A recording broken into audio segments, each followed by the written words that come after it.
ఎందుకు ఇంత దారుణమైన పరిస్థితి ఉంది అన్నప్పుడు ఇంకొకటి, గత కొన్ని నెలలుగా విద్యాశాఖ నుంచి వస్తున్న ప్రకటనల్లో నాకు బాగా నచ్చిన ఒక ప్రకటన ఏంటంటే ఏపీ మోడల్ ఆఫ్ ఎడ్యుకేషన్ గురించి మాట్లాడుతున్నారు. AP model of education, it is giving a lot of confidence.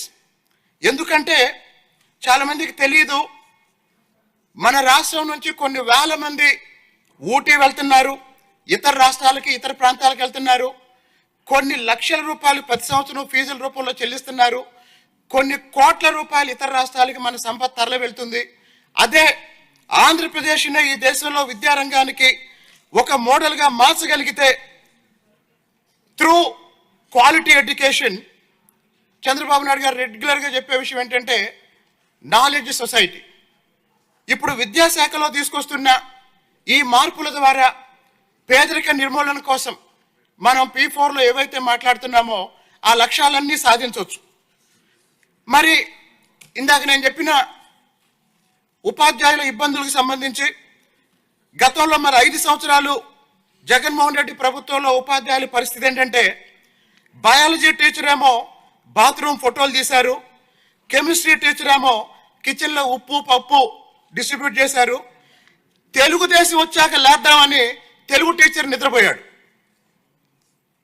Telugu Desam వచ్చాక లేద్దామని తెలుగు టీచర్ నిద్రపోయాడు, ఎందుకంటే ఇంగ్లీష్ మీడియమే కదా.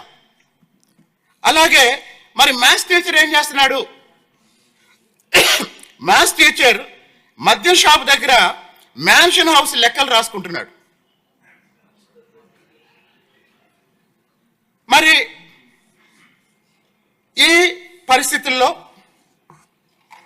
ఉపాధ్యాయులు కోరుకునేది ఏంటంటే బోధనేతర కార్యక్రమాలే కాకుండా అప్పుడప్పుడు క్లాసులు చెప్పే అవకాశం కూడా ఇవ్వండి అని ఉపాధ్యాయులు రిక్వెస్ట్ చేస్తున్నారు.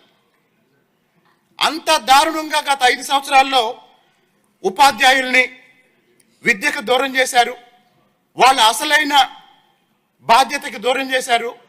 ఫలితంగా ఆంధ్రప్రదేశ్లో ఈరోజు ప్రాథమిక పాఠశాల